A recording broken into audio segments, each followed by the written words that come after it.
পুরা থানার চেহারাই তো পাল্টে ফেলাইছো। আমারে সালাম দিলে না যে ইন্সপেক্টর। আপনার পরিচয়? আজব লোকের গজব কারবার। তোমার এই লোকগুলা আমার সম্পর্কে বলে নাই। আমি বলছি হুজুর আপনার সম্পর্কে। আমার সম্পর্কে জানার পরও তুমি ওরে ধরে আনছো।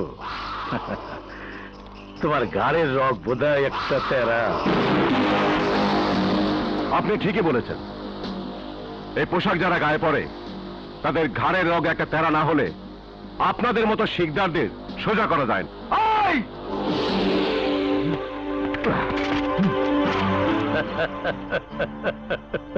রেট বাড়াইতাছে। রেট বাড়ানোর লেগা সব ইন্সপেক্টররাই প্রথম তর্জন গর্জন করে। সেসবের কোনো দরকার নাই। তোমার যোগ্য মাল তুই পাই যাবা। সময় নষ্ট না কইরা ওরে ছেড়ে দাও। আমার কাজ আসামিকে ধরা, ছাড়া না ছাড়ার দায়িত্ব আদালতের। হাসতেছস কেন? আরে আইনের লোকটা আইনের কথা কইবই। মারলে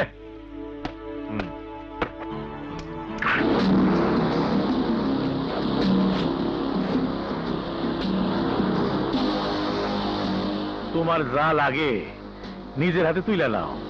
ভয় পাইও না। এরা দুর্নীতি দমন অফিসার না, আমার 4 ছেলে। টাকা দিয়ে অসৎ লোকদের কিনতে কিনতে অনেক টাকার মালিক হয়েছেন, কিন্তু সবাইকে এক পাল্লায় মাপবেন না। এই মুহূর্ত থেকে ভালো হয়ে যান, নইলে 14 শিকের ভেতর একদিন আপনাকে ঢুকিয়ে ছাড়বো।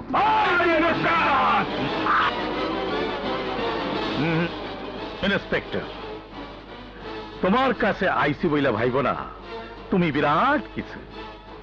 তোমার এই থানা এতকাল আমার গুদাম হিসাবে ব্যবহার হয়েছে।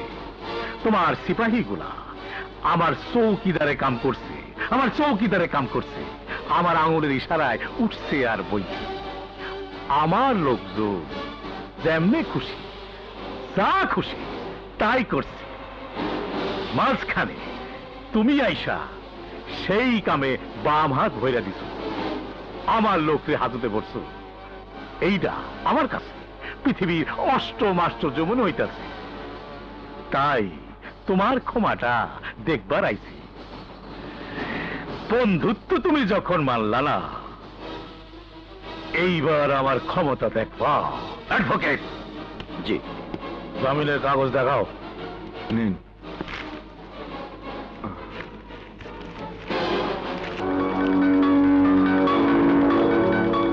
সেন্ট্রি। Yes sir. ওকে ছেড়ে দাও। জি sir.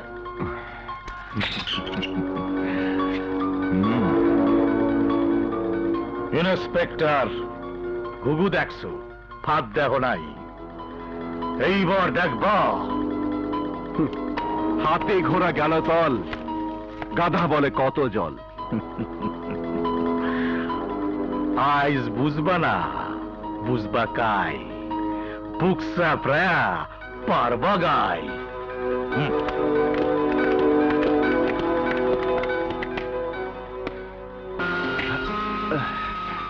You are great sir.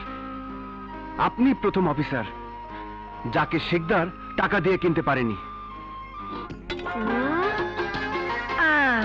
বাঘের বাচ্চা।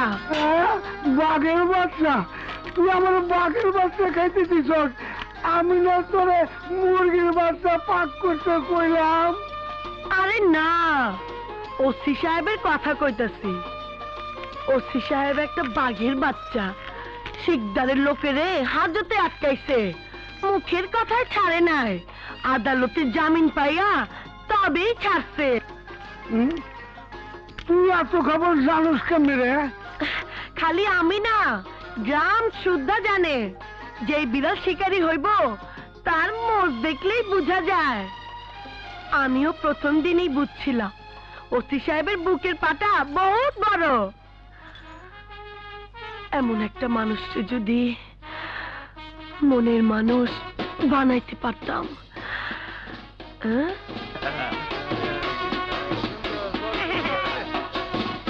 ব্যান পার্টি, গ্রামের লোকজন কি শিকদারের কথা যায় না আনন্দ ফুর্তি করতেছে? নাকি কারো বিয়া? বিয়া? চুমকি, আজকে কয় তারিখ? 13 তারিখ। 13 তারিখ? খাইছে আমার কিন্তু মামা আমার কথা তো জান তাদের মধ্যে ওই মামা, আরে মামা বদলা কো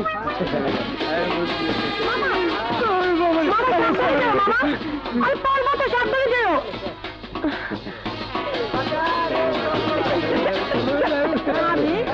আমি বাড়ি থেকে চাইতেছি ঘটনা নাকি?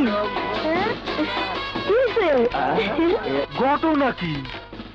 বিয়া বাড়ির লোকজন নাই, গায়ে হলুদ, হাতে মেহেন্দি নাই, তুমি এখনো বউ সাজো নাই চুমকি?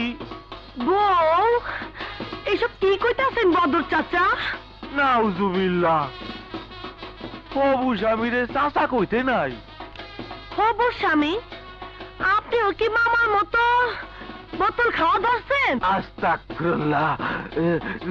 কেন তোমার মামা কয় নাই? ইয়ে, আজ তো তোমার আবার বিয়ার তারিখ। কি আপনার লগে আমার বিয়া? মামায় কইছে? মামা, মামা, মামা, মামা, মামা, বাইরে তুমি আসি, আজকে তোমার লাগে আমি বলতে পারা হইবে। মামা, মামা,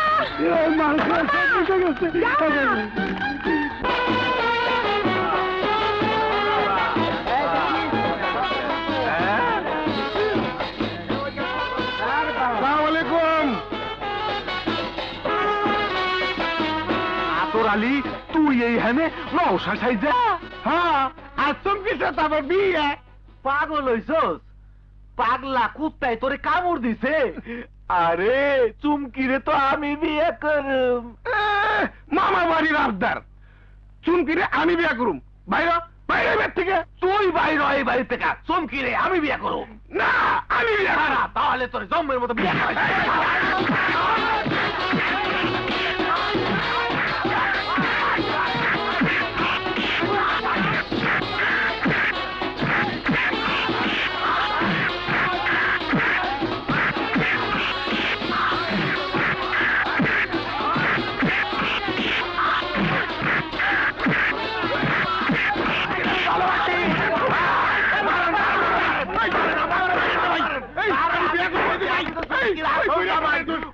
আমার মান কেন? মারামারি করো কে? স্যার, আমি চুমকিরে বিয়ে করতে আইছি। চুমকির মামা আমার লগে বিয়ে ঠিক করছে না? চুমকির মামা আমার লগে বিয়ে ঠিক করছে। চুমকির আমি কথা এক ফুল মালি জটিল কেস। এই কেসের সমাধান একমাত্র ওসি সাহেব দিতে। আয় নয়, নিজেদের চেহারা দেখেন না কতকাল। এসব পাগলামি বুদ্ধি মাথা থেকে ঝেড়ে ফেলে জীবনের বাকি দিনগুলো ধর্মকর্ম করে কাটছে। শালা, এই বুড়া শালার লেগে পেস্টা লাগছে। শুনুন, মামা শব্দের মানে জানেন? মা মা, দুটো মা মিলে মামা হয়। আর আপনি কি না এই অসহায় মেয়েটা বিয়ে ঠিক করেছেন দুটো বৃদ্ধের সাথে? তা তো অসুবিধা কি ওসি সাহেব? একজন পুরুষ মানুষ যদি 4টা বিয়ে করতে পারে, তাহলে একটা মাইয়া মানুষ কমপক্ষে 2টা বিয়ে তো করতেই পারে। এটা কোনো অন্যায় না। চুপ করুন।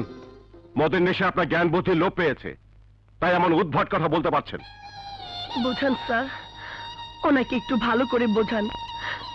বাপ মা হারা এতিম একটা মেয়ে আমি। বেঁচে থাকার তাগিদে এই মামার কাছে এসে আশ্রয় নিয়েছি। সংসারের প্রতি উদাসীন এই মানুষটির জন্যেই কলেজ পর্যন্ত আমার লেখাপড়া করা হয়নি। অল্প বয়সে সংসারের হাল ধরতে হয়েছে। এত কিছুর পরেও ওনার এই মদের নেশার জন্য মাঝে মধ্যে আমাকে নানা রকম ঝামেলার মোকাবেলা করতে হয়। শুনেছেন? শুনুন, আপনার কারণে আপনার ভাগ্নিকে কত কষ্ট করতে হয়। এই মুহূর্ত থেকে আপনার মদ খাওয়া বন্ধ। এরপরে যদি শুনি আপনি মদ স্পর্শ করেছেন, তাহলে সোজা 14 শিকে ঢুকিয়ে রাখবো। শুনছো? সোজা 14 শিকে বইরা রাখবো। চলো।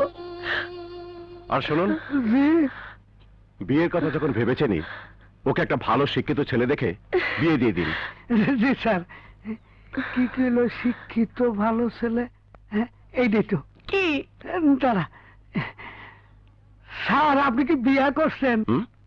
না, কেন? না মানে আপনি তো একজন শিক্ষিত ভালো ছেলে, আপনি কি চুমকিরে বিয়া করবেন?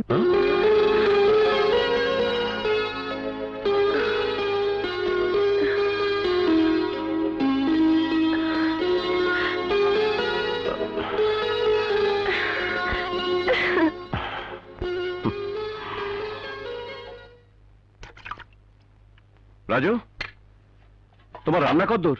হয়ে গেল স্যার, বোঝেনি তো পুরুষ মানুষ মাইয়া মানুষের মতো তাড়াতাড়ি রাঁধতে পারি না। একজন পাকা রাঁধুনি দেখো, টাকা পয়সা যা চায় দেয়া যাবে। স্যার, হুম, একজন পাকা রাঁধুনি সারা জীবনের জন্য আননের ব্যবস্থা করেন। হুম, সে সময় এখনো আসেনি।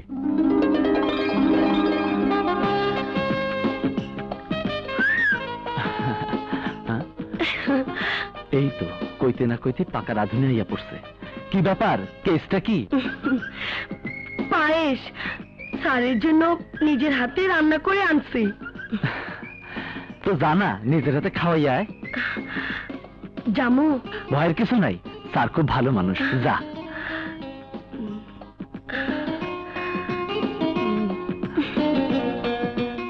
স্যারের লগে মানাইব ভালো।